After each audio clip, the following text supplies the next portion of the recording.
Welcome back to the Real Ballers Read podcast. Every time we say we have a special guest, but this one is also a very, very special guest. It's our Uncle Chris, Christopher Weston. And so just give them a quick intro for the audience. Well, audience of the Real Ballers Read, I just want to thank you. I've been begging my nephews for years. I think they've been doing this about a year now. I've been begging them for 20 years to put me on their Real Ballers Read podcast. So I'm honored to be here. So let me start there. I'm honored to be here. Uh, I've seen probably 10 of the episodes and I stopped watching once you guys told me I could be on here because I didn't want anybody else's presentation to steal from who I am. So I wanted to stop and I'm gonna go back and I'll pick up because I don't want anybody to think I was trying to sound like somebody else. Let's see. Impossible. I am a small town boy. I need a clipper and a lighter, son. I am a small town boy from a town called St. Joseph, Missouri. No, it is not near St. Louis. I am northwest of Kansas City. My daddy's actually from Kansas, and joined the Air Force at a young age. I think I was about 10 when I joined the Air Force. They sent me all across the world. They sent me so far away from my mama's house. They sent me all the way to Oklahoma. Uh, it's about 6 hours away. I drove home every other weekend. Nobody thought I was in the military because I was home so much.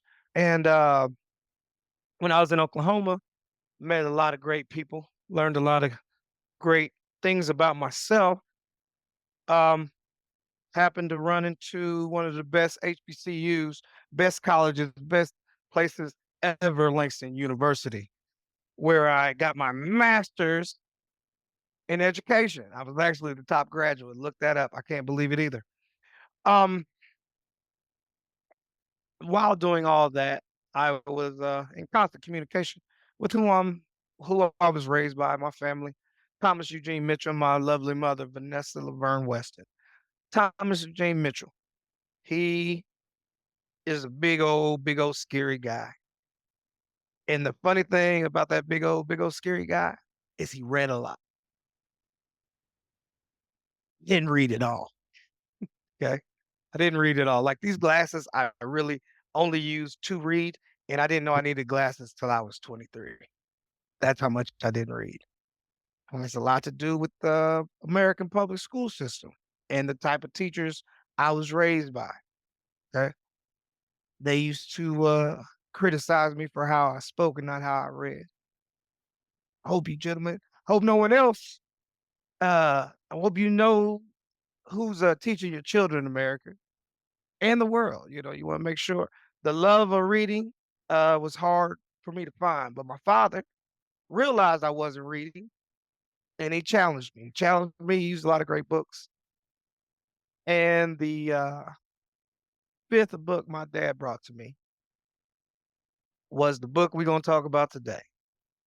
So I don't know if I need to take a break, let you guys talk about how great I am, or talk about the podcast a little bit before we jump right into this book. No, no. I want you to expand a little bit more about like how exactly your dad got you reading though. Because it is a beautiful story and you really tried to resist it for a while, but what compelled you to really start back reading after your, kind of bad experiences with school? Okay, since he asked, Dan, you missed it because you wasn't here. Uh, Okay. we starts in third grade. Had a horrible teacher. Well, better yet, let me start off right. I was a horrible student because I was pretty good. I was quick. I was quick with every work. I got done with all my work fast, and when I was done with my work, I messed with other students. The teacher really did not appreciate that, and instead of correctively managing her classroom management, and or bringing in, all she had to do was call my mom, but she didn't realize that. She decided to belittle me. Okay, so starts in the third grade. Third grade, you get to seventh grade, get to ninth grade. By the time I'm a junior in high school, I don't think gentlemen, I'm being completely honest, I don't think I could read past a 5th grade level, okay? Now, the funny part is I'm so good at taking tests and so forth. I mean, I graduated high school with a 3.2 GPA. Let's clear this up. I'm a United States airman. I'm a bad, bad guy, and I really couldn't read. My junior year, me and my dad sitting back laughing and joking, and my dad kind of looked at me and said, "Hey, man, I never see you reading nothing." I just looked at him, and he belittled me in front of his friends. Man, he threw a newspaper at me and said, "Read this," and I couldn't. I mean, I could, but I couldn't. It was very, ugh. It was. I cried thinking about how embarrassing that day was. But my dad stopped picking on me because he thought it was a small joke, but he figured out it was a big problem. The book he used, I would love to come back and talk about on here one day later as you guys get somebody better than me. I think you better let your dad on here. He's gonna beat us all up. But the book he used, that they had just came out with a movie with it. It was called Basketball Diaries, Leonardo DiCaprio. So that was I don't know if it was in the movies or on TV, one or the other. We sit down, we watch that movie, and after we watched the movie, he went out and got the book, and he did what every parent should do. You should manipulate your child. He told me, "Don't touch the book." He told me the book was too good for me. I wasn't old enough. I wouldn't be able to understand it. He told me everything that made me want to run off and run away with that book. And when I tell you, gentlemen, I read that book in 2 weeks while sneaking and trying to hide from my dad, just for him to come back, and then me and him had the best discussion about the book, what was going on in life, what was going on in my life. It was amazing, right?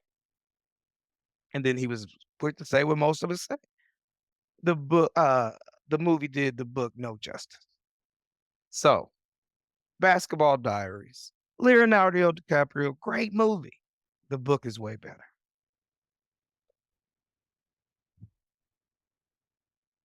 Problem that we, me and my dad get a way better relationship. By at this time, before that time, man, I only asked my dad for money and to please don't beat me for doing whatever I was doing because I was bad. I was a bad kid. And after we found out that we had a love for books, well, better yet, he just gave me all his favorite books. He gave me Dick Gregory's Nigger. He gave me Richard Pryor's Prior Convictions. We read Dennis Rodman, Magic Johnson. I don't think we touched on Jordan's book. And then the creme de la creme of it all, I have an older cousin. Me and my dad share a cousin. So he's my dad's first cousin, my second cousin, but he's in between me and my dad. He's about 10 years in between the both of us. And that cousin graduated from the University of Kansas. And he calls my dad and says, "Hey, Bobby Seale is speaking over here in Lawrence. And I think it would be great if you brought Chris over to hear Bobby Seale." And for y'all that don't know America, Bobby Seale is one of the founders of the Black Panthers. The movie Panther had just came out. First movie with Kadeem Hardison had just came out. So I'm big on the Panthers. I go and I hear Bobby Seale speak. I get to meet Bobby Seale, and he signs a copy of Seize the Times. That's another great book, right?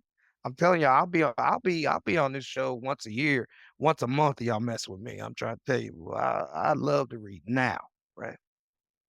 So read Bobby Seale, jump off, go to the Air Force, and so I'm about 18 years old, and figure out that women love a bad boy that has a soft side.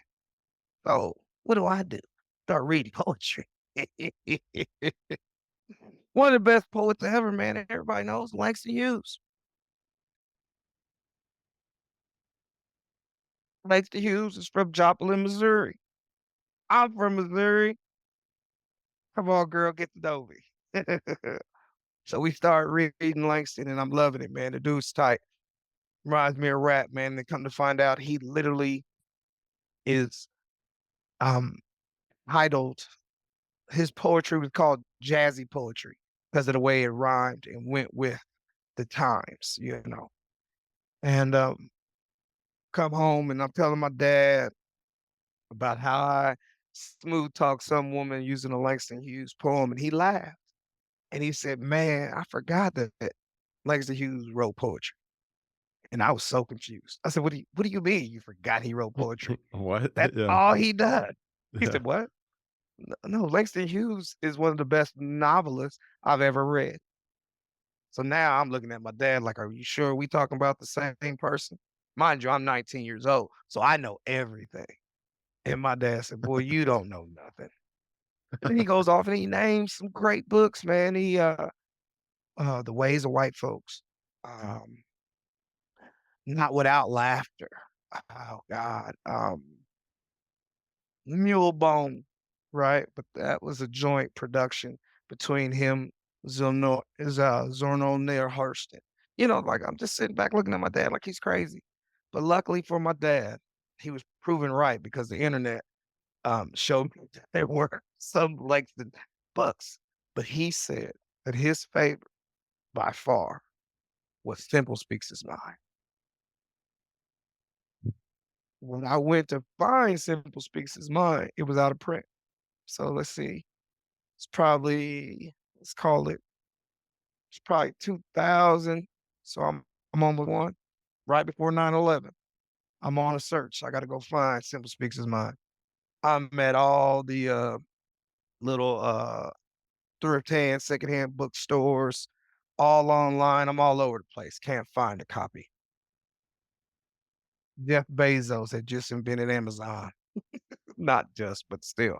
I am a Amazon member since 2001. 2001, my credit card says it. Swear to goodness. Wow. Jeff Bezos. You can go in there and you can search a book.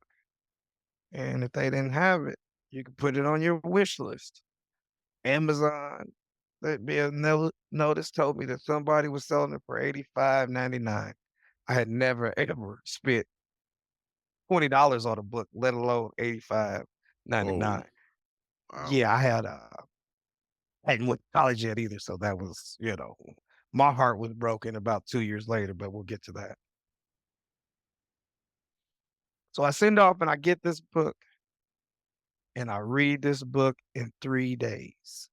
So the version that you guys have, the best of simple, is that right? Yeah. Correct. Yep. Okay. So there are actually 4 4 or 5 versions, collections of these books, and it starts with Simple Speaks His Mind. And from Simple Speaks His Mind, you got Simple Takes a Wife, Simple Stakes a Claim, Simple's Uncle Sam, and Return to Simple. Now, here's the thing, gentlemen. The Simple stories weren't written as a book. They were newspaper, can't even call them articles, columns, almost comics. Every once in a while, they'd have a little comic strip over 'em, and they would be just what you guys read, the little short stories, just enough to make the people laugh and learn more about, you know, African American culture. But at first, it was only in the black papers. So it was just Simple showing off, excuse me, not Simple, Langston showing off that he could be relatable to the people. In my research of Langston, they say he is a people's poet. And one of the reasons why they say he's a people's poet, because you didn't need a college degree to follow him. You didn't Mm. need to understand Greek mythology to see where the poem was headed. All you had to do was live, and you can relate to Langston. So that is the beginning of how I got to the simple stories in all 5 books. And I'm here to hear about your favorites, and I'll tell you some of my favorites, and then I'll see if your brother tell you the one I made him read about the word Yeah. in town and country. Yeah. Wow. So Who's next? I feel like I've been talking. did you end up getting all 5 of those books? Were they all like Oh, 80 heck bucks? yeah. Hell Yeah. yeah. And by the way, like kind of how I got your brothers. I'll be Yeah. stealing. I'm a thief. You see, I went to your brother's house. I was at your house too. Yeah. So you might want to check your shelf. I'm just saying. I've seen that pretty shelf. If y'all don't understand, my my nephew Jan does not believe in the Dewey Decimal System. No, Instead, he definitely not. uses the rainbow to organize his books. Yeah, it's true. It's true. So you're gonna have to write that one down. I don't know how we're gonna reproduce it, but I like it. I like it a lot. Yeah, for sure. For sure. Miles, I will make sure you get this back before you hit the highway though, brother. Oh yeah. Um, we've read a handful of the stories, but I think my favorite so far is the word from town and country. I think the way it's set up is kind of like the perfect punchline for a joke that he can do over the course of a story, and it's a pretty masterful story how he brings it together, and obviously hilarious. Mhm. Do you have a favorite simple story? Yeah, I was about to say it's probably fancy free. Oh, It looks fancy like free. yeah, it looks like it's from Simple Takes a Wife because I have this reader, but they have them compiled off of the books that they were in. Yeah, fancy free. Yep. Yeah. And that one was actually kind of surprising because so by the end of it, he's talking about how he wants to be a bird and be able to like just do his own thing, not worry about taxes or like any bullshit among human beings. And I was thinking about my grandfather the whole time. I mean, he used to say that he wanted to be an eagle too, just so he could like fly over and shit on niggas and stuff like that. So Come on, man. Come yeah, on. I thought that one was really funny and also just had a real beauty to it. The way he's talking about being a bird, so he could just do his own thing and be free. And not let the world get him down. Yep. Um, one of the best things oh, I guess one of the things I need to make sure is known is that this book, these simple stories take place. They start in the 1920s, Harlem Renaissance, right? This is I always whenever I get someone to take a gander at Simple, I I don't really give them a briefing. I don't tell them nothing. I say, you guys want to know how I was raised, man? You need to meet Jesse Simple, Jesse B Simple. Just be simple. Um, and so much to go. Let's see. So you see my name, Christopher CockaRue Weston, right? CockaRue comes from a whole nother black folk tale. Johnny CockaRue, Hi John the Conqueror. Okay. We'll talk about a whole that's like again, I'll be on here for days. Let me got the sun and everything. Okay, here we go. So um Simple is an American folk tale in real life, meaning when you read it, you would assume he was someone that Langston knew. Uh, in the book, he's usually talking to his partner. I'm not going to tell you the partner's name because I don't want to ruin the story. I would literally give you a contest to see if you could find out what his real name is. But I will tell you that his profession, he's an English professor in New York. Okay. And him and Simple's just a common factory worker that came up with the Great Migration from the South. And so Langston is giving you both sides, the common working man and the educated scholar man, and how they are very similar, have a lot in common, and are usually just the a different side of the same coin. And that was one thing that I loved about it because that was a lot of people that raised me I could be in the room with preachers and librarians, doctors, and numbers runners, drug dealers, and car thieves, and they called each other brothers. You see what I'm saying? Uh, that's what Simple always gave me. He always gave me that feeling that he could relate to anybody. And there, man, I told Miles, it's been so long since I read the stories. And getting ready to get on here, I just went to two that I knew I loved. So in the very first, and I highly encourage everyone to go get the first one. Simple speaks his mind. That very first book, he talks about if you want to know him, look at his feet. Everything that his feet have been through will tell you more than his face or hands could ever tell you. I don't wanna steal it because I don't have it. I don't wanna It's, misspeak it. uh it's in the first story in the Best of Semple. Feet live their own life. So if you go to that.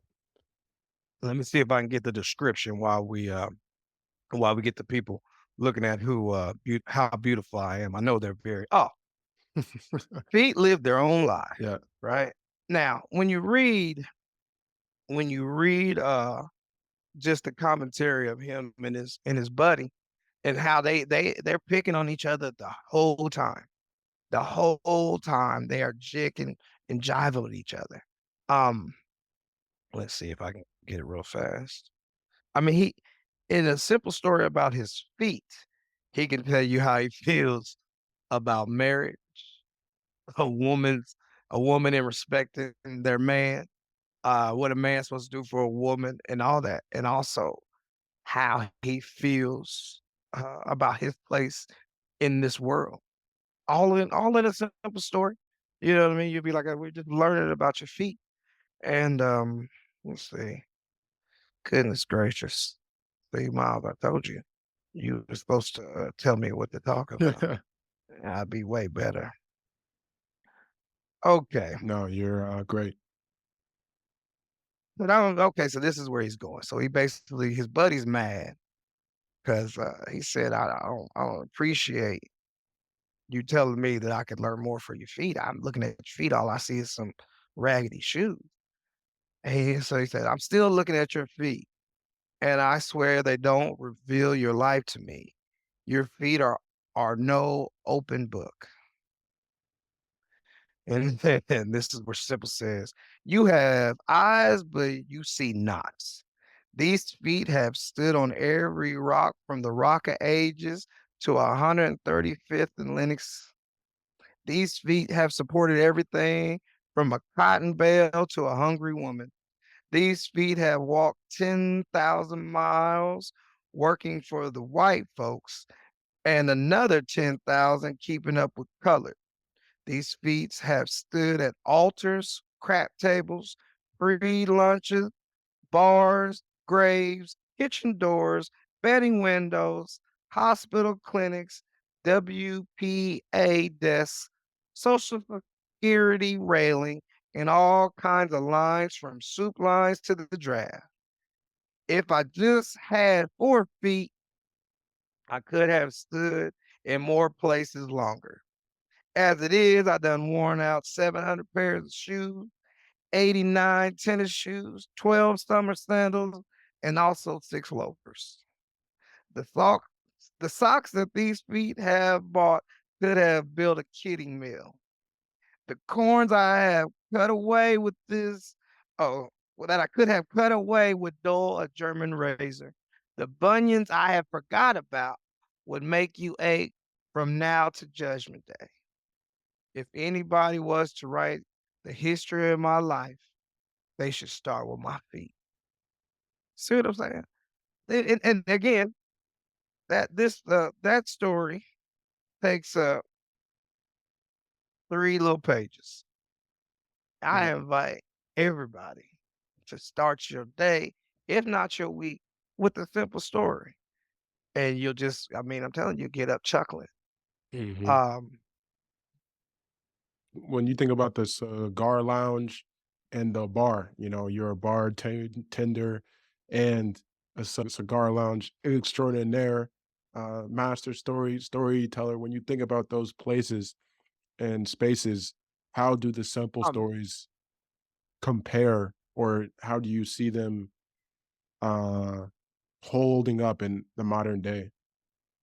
so it all depends on the definition of bar nowadays. Mm, I don't know if the modern day bar exists the way my father and grandfather knew it. Uh, I do. You gentlemen know I manage a bar in downtown Dayton. You guys ever want to come find the CockaRue? If you get down to downtown Dayton, ask for the CockaRue. They'll point you to the slowest, rudest bartender, and that'll be me. But anyway, so the modern day bar, it's all about what are you there to do? Most people now, they're there to find somebody, pick a woman up. Guess what? That was still the same times back then. Only thing back then, you also did everything else. You didn't have a cell phone that told you the news. You didn't have TVs, right? So you went to the bar to get the scoop, to get the gossip, to know what's going on. So um, I love when I run into a bar like Cheers. I don't know if you guys remember Cheers. Where Cheers, where everybody knew your name, you walked in, you seen your people, and you had a beer or two, and you went on about with the rest of your day. Well, that's the way the scene is set up. It's simple. And uh, I live for the days when that is the day I have in my bar. I love when people just come in to gripe. I love to hear people gripe about their workday. And what you'll find that's what Simple and his partner does, man. And then certain ladies will walk in, change the scene, or certain your daddy likes to call them mini moochers coming in begging to borrow a dime to get a beer, and there are no dime beers anymore, so don't come into my bar looking for a dime beer. And it's everyday life. Just the more I think about it, the more it is the same, but the more it's not. So, um, but you don't just find Simple in the bar. You'll find him at the beach. You find him taking road trips, right? You find him in the park. Now, what I do love about Simple, he'll say that just because you're friends with me in the bar does not mean you're friends with me in the street. So there are certain people that Simple loves to talk to in the bar and have a good time with. But if they see him in regular life, what are you doing? Hey, hey, don't talk to me when I'm with my woman. right, When I'm right, with my woman, don't you talk to me. right. Oh man. So yep, yep, yep. Oh, let's see. He talked about politics. Simple talks about politics. He talks about being black in America is a big deal for Simple. A lot of people that I give the book to, they say, "Man, a lot of this stuff is still going on right now." I said, "Go figure." Um, Langston has a great way of putting American history, true American history, Mm, uh, in his book. Anywhere from Adam Clayton Powell to Jackie Robinson is in his book. You know what I mean? You'll find yourself reading something Simple said and then Googling it to see if it was true or not. And most of the time, if it wasn't true, he was real close. Or better yet, you probably like his version better. Um, yeah, man. I really just encourage everyone to start their day out with a simple story, man. Like say it used to be in the newspaper. Um, he talks about family, love of his mother, or better yet, how much he loved his mother and how much he felt that mhm, she might not have liked him. mhm. I think me and Miles both got a kick out of realizing that there's a lot of people we might run in contact with that probably weren't liked as a child, probably weren't liked at home. And Simple literally says that. He says when he was a kid, there were so many people in his home that he didn't stick out. He wasn't important. He said he wasn't the youngest, a girl, nor the cutest. So he kind of got overlooked. He said he didn't think people liked him much. Therefore, he in turn didn't like people himself. And then when he finally started liking people, he picked his wife, and she was the wrong one, but he said he didn't get in a lot of practice picking, so he Right. had to get a do-over. Um, you'll see him, juggle his wife, his, girlfriend, Joyce, his landlady, and his bar sometime side chick, Zarita, He in was these messing with his books. landlady? No, no, no, no, no, no, he can't Oh. stand his landlady. Oh, I was gonna say that's a strategy to Oh, no, keep no, the you ex, you yeah. oh, no, oh, no, Yeah. believe me. As a matter of fact, the word in Town and Country, it usually starts with his landlady. Mhm, Usually, I wanna say Town and Country comes up a few more times in the later books, and he's usually talking about his landlady. So when mhm, he finally moved out of there, it, uh, it turns into, his marital life. But he mhm, also shows you that, in that time, black people, we had no problem getting married and being exchanged from our loved one. He, married a woman in Baltimore, moved to Boston, and he left her in Boston, and now she's with a guy, and he's dating Joyce, and he's in Harlem. So, and the only reason they married is because they arguing over who's gonna pay for the divorce. Uh, what is it called? Spoiler alert, the girl's husband paid for the girl's boyfriend paid for the divorce so they could get married, and which in turn made Simple mad. He said, "I don't need him paying for nothing," so they went half. Swear to God. That's, Justin Justin Simple, Jesse Simple, excuse me, and, he gave himself his own nickname because he put a B in it in the middle. Because when he was a kid, he didn't he used to fight everybody for calling him Simple Simon, till one day he realized he just needed to put a B in his name. Jesse B. Simple. Just be simple. And I've kind of adopted that motto along with one of Langston's mottos, which is dig and be dug in return. You dig that? So, like Jan said, out meeting new people, you out there digging it, but you got to be ready to be dug in return. So that goes back to my bar life. You come in my bar, man, I'm ready to dig you, but make sure you're ready to dug and be turned, or I will turn you right back around and get on up out of here. And that is the way mm. it goes. I got puppies, guys, and they around here acting like they want to fight something. I gotta be on the poo. They might try to jump me. How do you think Semple has influenced your own storytelling? Oh man, I I know for a fact I tell stories exactly like some. Um, between Langston Hughes and Richard Pryor, the way they deliver stories, tell stories, they both have created two fictional characters that are identical. I think one is just older than the other. So Jesse Mm, B. Simple is Langston's guy, and he's a middle-aged guy, right? We see him going through relationships and so forth.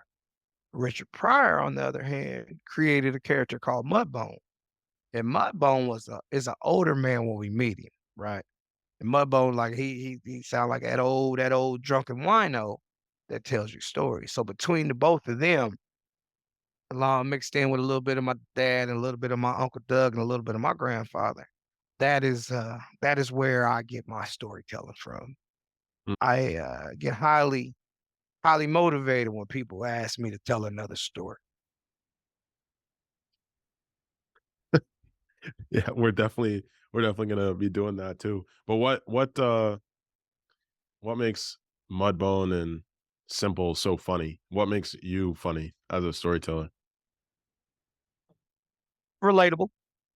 Relatable? I think when you read these characters, you see these characters, you know somebody just like 'em. You know somebody. You met somebody like me before. Because I'm not original at all. You know what I mean? There's nothing. I don't think I'm the first. I won't, and I hope I'm not the last. But that's exactly where CockaRue comes from, man. running these dating streets with your dad and being blessed to be called his brother, everyone would be like, "Oh man, yeah, I know you." No, you don't know me. She said, "Yeah, I know you, man. I think you my cousin." I said, Hmm. and I'm from Missouri, man. Where you from, Missouri? I'm from St. Joseph. Oh, yeah, see, I told you, man, right next to St. Louis. Nah, man, I'm from the other side, man, closer to Kansas, man. I'm on the Kansas border. Said, yeah, I got family in Kansas. Yeah, yeah. And then out of nowhere, they'll say the random shit like, you know, Maxwell Jackson. No, no, I don't know Maxwell Jackson. Oh man, you remind me so much of Maxwell Jackson. I say, nah, man, sorry, but here in the last 3 years, I cannot tell a lie. They'll say, well, do you know David Ewing? Well, yeah, I do know David Ewing. I told you. I told you, yeah, that's my brother, man. Me and David, man, yeah, blah, blah, blah. And sure enough, I have met people that know people that I know, and when I say that, it's because 'cause I'm from a very small town. There is no way that you should know the Mudbones and the Semples I know, because these guys, well, maybe they wasn't telling lies. See, my whole life, I thought they was lying, right? Oh, they went off and did this, and they went off and did that. I said, "Man, the whole time I've known you, you've been sitting on this bar stool. You don't move." You know what I mean? So when is all this stuff going to happen? So hanging out with your daddy, listening to music the way we do, the great uh, Muddy, Muddy Waters, man. He sings a song, and there's a part in the song where he says, "I'm gonna go back to Kansas too, bring back my second cousin, Little Johnny CockaRue." Heard that my whole entire life, and I really never knew who Johnny CockaRue was. Johnny CockaRue comes up in other little blue stories here and there, and he's usually tied to hoodoo, voodoo, you know. So I did more and more research, probably in the last 3 to 4 years, and found out who Johnny CockaRue was. But I'm gonna say that for another time. What else, gentlemen? What else? That's fun and easy, man. I feel like I'm talking too much. You said that there was a second story that you liked, not him talking about his feet. What was Oh the well, second no, story? then we're gonna give that to Miles. Miles, is I don't think that one's in here. I'm so upset. Which one? The Town and Country? Yeah, Town and Country. I don't think you left the book in my place. You did leave the Not So Simple, but no other book, 'cause I checked. S Give me two shakes of a lamb's tail. A few moments later. Yep, perfect. Wow. Before we went to, I put it in my cigar bag just in case the cigar place wasn't up to my liking, or better yet, they wouldn't like my jovial storytelling. Lucky for Miles, they loved me, so Mm, he gets to go back. You missed it, Jan. We had a ball. We went, met a whole new cousin, y'all. We got a new cousin in Chicago named Corn. yep. Runs what's the name of that Yeah, what's the I name of that forgot too. I It's can't Casa remember. to something, yeah. Yeah, we'll have to write it down. Let's see. A word from town and country. So this is I'm literally going to read it verbatim. Usually I take it out, but I'm gonna read it verbatim. So have you seen Watermelon Joe? Asked Simple, looking around the bar.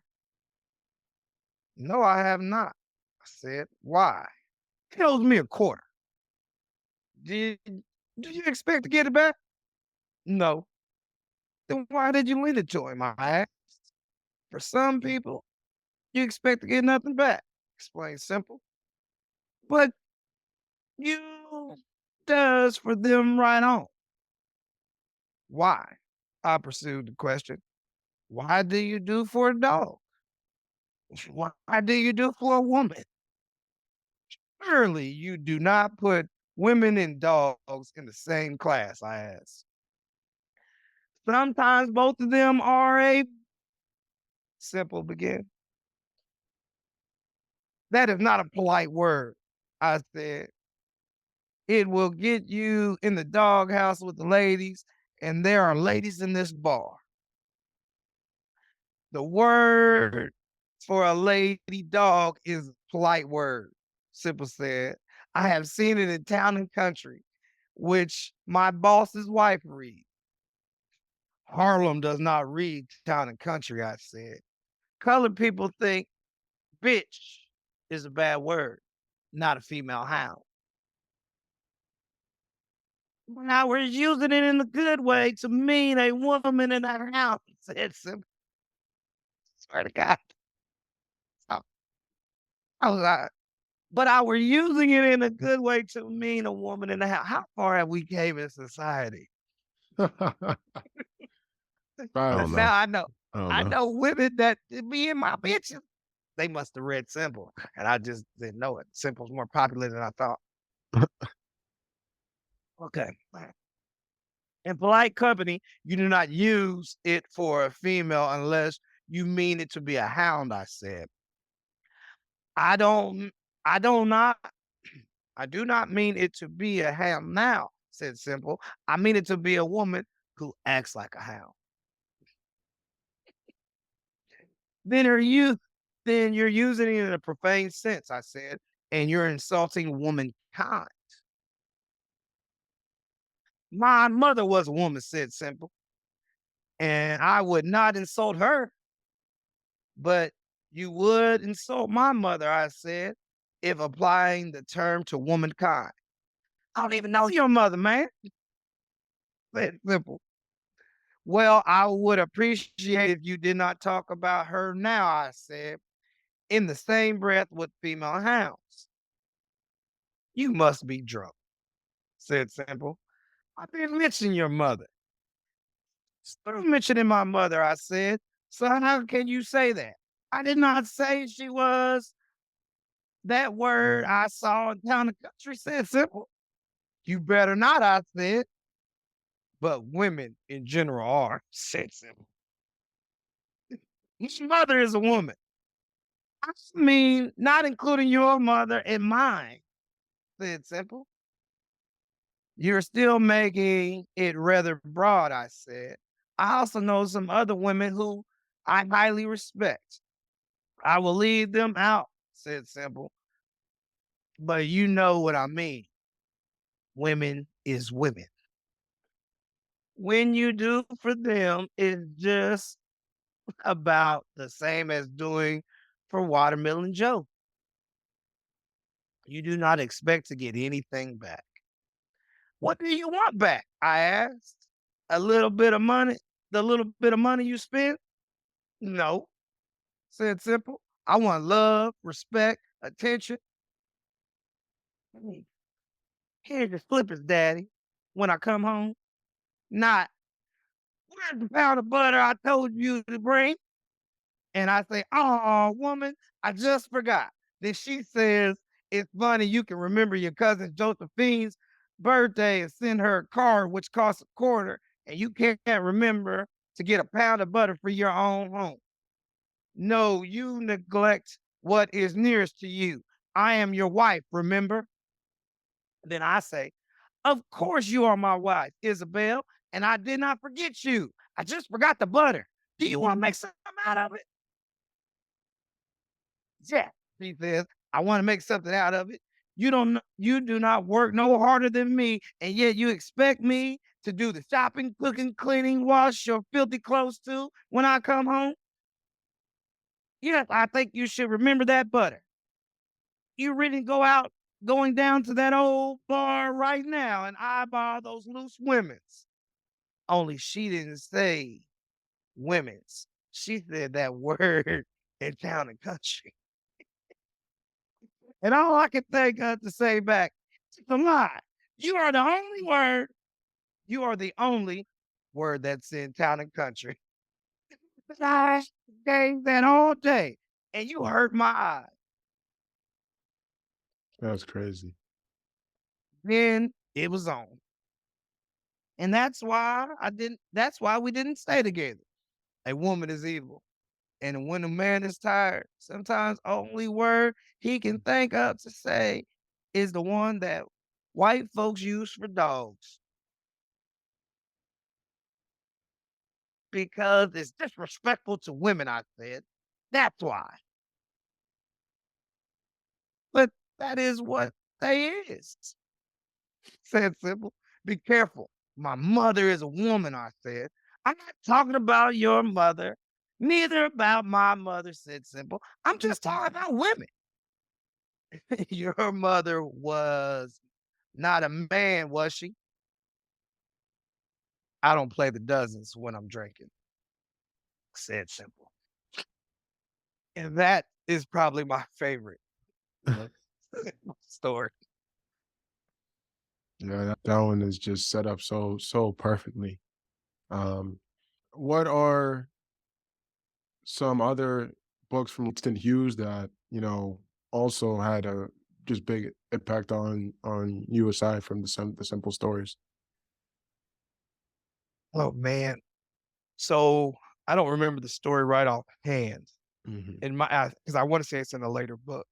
But he gets to the point where he's having a dialogue with his boss. So he's Mm. telling his partner about the dialogue with his boss. So you'll see that Langston keeps up with what's going on with civil rights. Mm.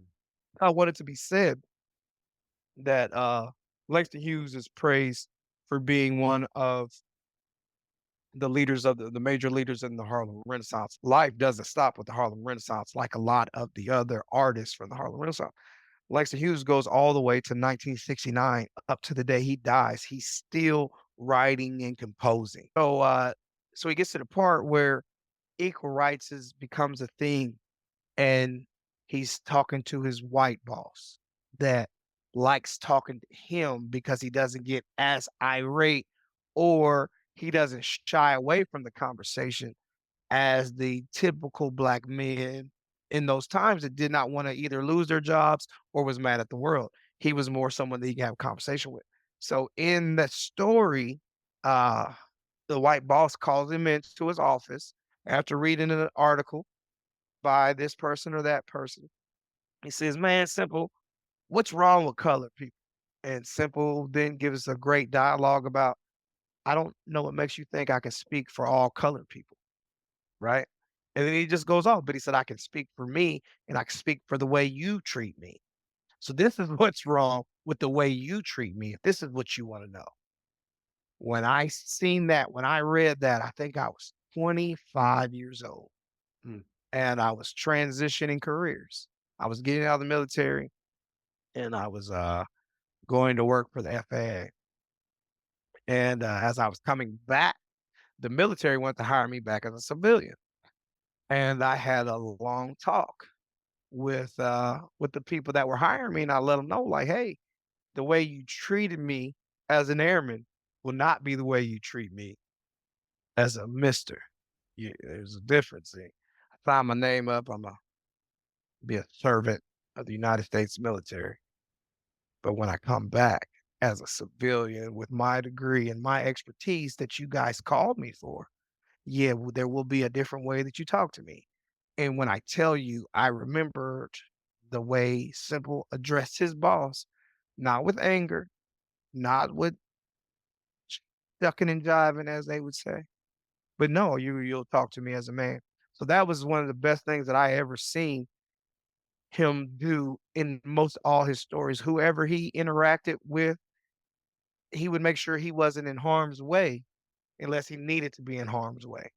When we talk about the feet, one of the funniest thing about the feet, his buddy says, "Man, everything you telling me about your feet don't make it any different from anybody's other feet. Tell me something that your feet have done to make them different."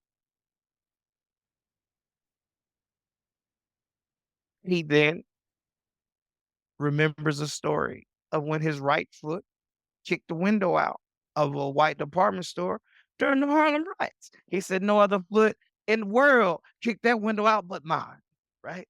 Because Simple's always right there in the time, let's say from 1920 to 1940, Simple's right there with black folks, telling them how his life is, how he ain't telling them it's their life, but he feels some part of it. Meaning, like you say, why do why do people like the Mudbone stories? Why do people like me to talk the way I do? Because I'm relatable. Even if I'm relatable enough that you'll argue with my point of view, you still know that my point of view is consistent. You don't have to agree with it, but there's room for it. There's room for a discussion about the way the simple people of this world feel. Not everything's black and white, but not everything's as right as you might think it will be. And simple is usually on the other side of wrong.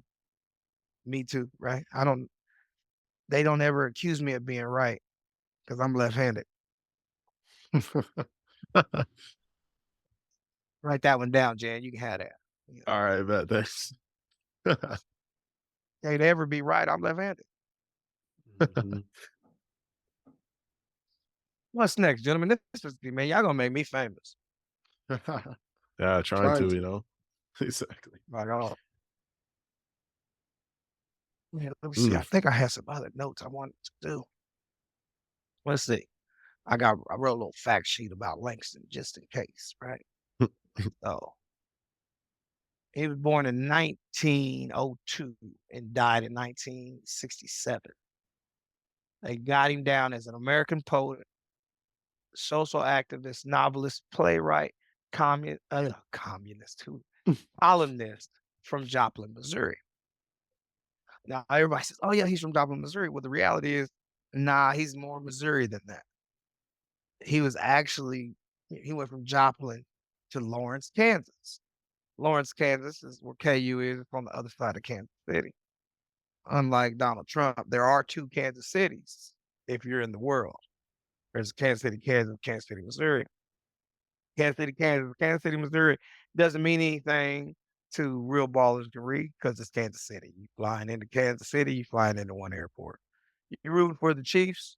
Everybody in Missouri and everybody in Kansas is rooting for Kansas City. But if you happen to be from Missouri, it's gonna be fuck Kansas. And if you happen to be from Kansas, it's gonna be fuck Missouri. But it's one of them things that only we feel until it comes to KU basketball that a lot of us root for KU too. But don't tell them I said it because that might not be popular. So well, let's see.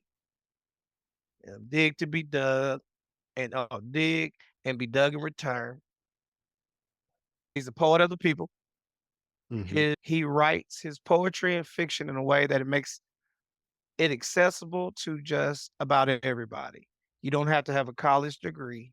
You don't have to have a background in Greek mythology to get what he's going for. The themes he deals with are the themes of everyday Black life, American Black life. Yeah. Let's see. Mm. Raised by his grandma. Here's one from my Ohio boys. Greatly influenced by Paul Lawrence Dunbar, Walt Mhm. Whitman, and Charles Sandburg. So when I seen that Paul Lawrence Dunbar, I thought y'all would like that. Yeah, for sure. 100%. Definitely. Shout out Dayton. So are you familiar with his The Negro Speaks of Rivers? Yeah. Yep. That was one of his first poems. Yep. 18 years old, Yeah. published at 18. You know what I was doing at 18? I don't remember. About I to get was on mad. that. I wasn't Yeah. doing that. I was not publishing anything. Air Let's Force. see. What else? What else? Let's see. Do. Oh, some say, and when I say some, I'm saying me. Some say he's the real father of rap. His first volume of poetry called Weary Blues in 1926, where he gets noted um, for the jazzy rhythms of his poem. He is noted as the first Black writer to support himself on his work alone, meaning he couldn't be censored. No one could tell him what he could or should write because they were paying him. You see what I'm saying? He wrote on his own. He had a publisher, he editor, he did most of his own edits. He would only take a few edits. Um, Now this is the best one. This is for Black History, right? He worked with one of my favorite people, Dr. Carter G. Woodson, aka the father of Black history. Hughes helped Woodson catalog new and noteworthy experiences and achievements of African Americans. These achievements were celebrated in Negro History Week, which Woodson integrated, excuse me, I don't know that word, in February 1926, between the birthday of Abraham Lincoln and Frederick Douglass. Now, here's another little known Black history fact. Y'all know Frederick Douglass's birthday was made up? Because they didn't know for sure, so they just picked a Didn't know day, his, right? yep, he didn't know his birthday, Yeah. but he knew the year he was born, and he knew in February his mother would always give him a little heart-shaped cake, tell him happy birthday, and call him her little Valentine. Hmm. So when they asked him what day his birthday was, he said February 14th. See how that works? Man. So there it is. There is your first Real Ballers Can Read Yeah, with your uncle, Christopher CockaRue. that's Give me right. some more questions, man. Yeah. Yeah. Well, Yeah. have your kids gotten in the Semple yet? Chris did. Kayla did. So Kayla loved them. Actually, Kayla probably is responsible for all the books that are missing. My Kayla is the only one that loves to read like me. Okay. So yeah, I'm pretty sure all the simple books that I'm missing are probably in New Jersey with her. Mm. Uh she absolutely loves them. Uh so Langston led her to James Baldwin. You see what I'm saying? So the tie, like I said, the tie to Langston to modern day is very easy to find. James Baldwin is quoted several times to giving love to Langston Hughes. Um, and then, like I say, if we don't know who James Baldwin is, I don't know how they could be fans of the Real Ballers Read podcast. You dig what I'm talking about? Yeah, for real. For real. Um, so all my most of the babies is grown, and I really can't tell them what to do. But Tapton's 14. So now that I'm back in Simple, well, guess who's going to be listening to these Simple stories? Me and Tapton. Me and Tapton. We probably redo them all over again. And I might start writing my own simple versions. Might call them CockaRue tells people to shut the fuck up. That's gonna be the name of my book. This is my name. CockaRue tells people to shut the fuck up. And it's just to be talking about how I tell people they ain't shit. No, because I think in a simple, hopefully I can do it in a simple, funny way Mhm. where everybody will like it and buy it. And I'll be the first bartender to be supported by just writing books and cussing people out. That's what I dream for myself. I think would Mm. be good. Mhm. You start recording more of them too, getting them transcribed. Oh yeah, man. I bought my own little podcast equipment Mhm. There you go. downstairs. Plan on starting up a little podcast of myself, but that's just to irritate people and make my exes upset. I'm it'll be profited. I plan to make all profits by my exes paying me not to mention them. Like that's what's gonna keep me on the air. So this will be brought to you for me not mentioning these names. And these are the people Mhm. that didn't mention, that didn't make their payment. So let's tell a story about bam. And whoever didn't make a payment that week, I will just tell a great story of when we used to date. That's crazy. And I If dated a lot That's of people's ridiculous. wives. So it might be considered blackmail. yeah, that's what I was gonna say. But if you could implant one idea in the head of every single Black person in America, what would that idea be? Oh my God. Learn your community and where you fit. I think us as black people, we don't have a community anymore. Uh, I'm proud to be American. I served my country for 9 years. Okay. I don't want this to sound like I'm not American. I love being American. I stand for the flag, but I also understand why my brothers and sisters kneel for the flag. With that being said, we need to understand that we were very vital to building America and that we have more rights than most everyone in America. The term blue blood, right? They're the first Americans supposedly. And I said, yeah, well, if they blue blood, then I'm purple blood, which means I got more I got more human in me because the blue and the red make purple. Hence, cowboy bandana around my neck, color of the CockaRue. People that are darker than blue. Curtis Mayfield, all day. Yep. That's right. So, what do you do for your community? What are you doing? I know what my nephews are doing, and I love it. I'm at your beck and call. If there's anything that you think that I can help you guys do, or I could do better, call me. I'm there. Matter of fact, I'll be there even when you don't call me, because I like y'all set up in Chicago. You probably will see me at least once a quarter. Exactly. Thank you, man. Thank you so much for coming on and doing Yeah, an this was interview. really fun. Thanks for putting us on the Simple too. Yeah, Oh seriously. yeah. Yeah, really Never heard of loved. him. Yeah, exactly. Neither of us had, but Like I no, say, I've really don't loved learning stop. from him. Don't stop. Like I say, especially when you read that reader. So you Mhm. got the reader, and then I gave your brother the not so simple stories. They're Yeah, similar exactly. books. They're similar books, and basically they give you the background. They'll give you the Mhm. background of it all. And Mhm. if you guys can't find the simple books, let me know, and I'll loan you a copy.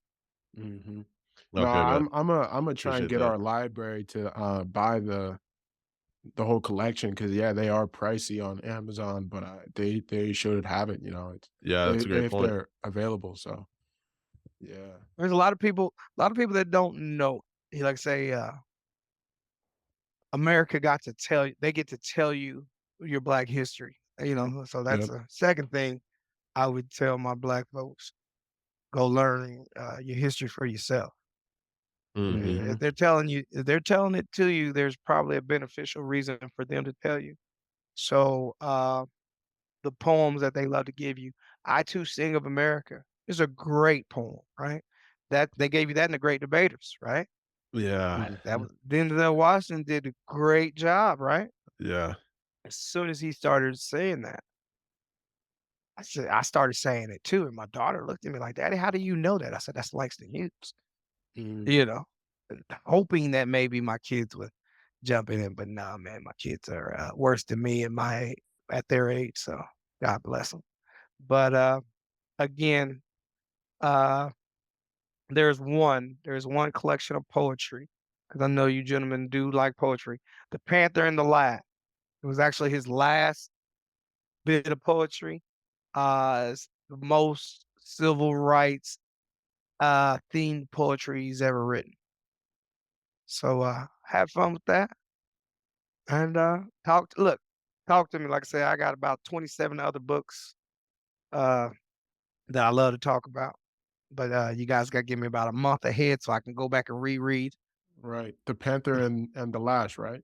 yeah, Uh-huh. Yep. Wow. See, this was only $5. That yeah. was Oh yeah, crazy. because nobody knew about that's right at the end. That's crazy. That's right.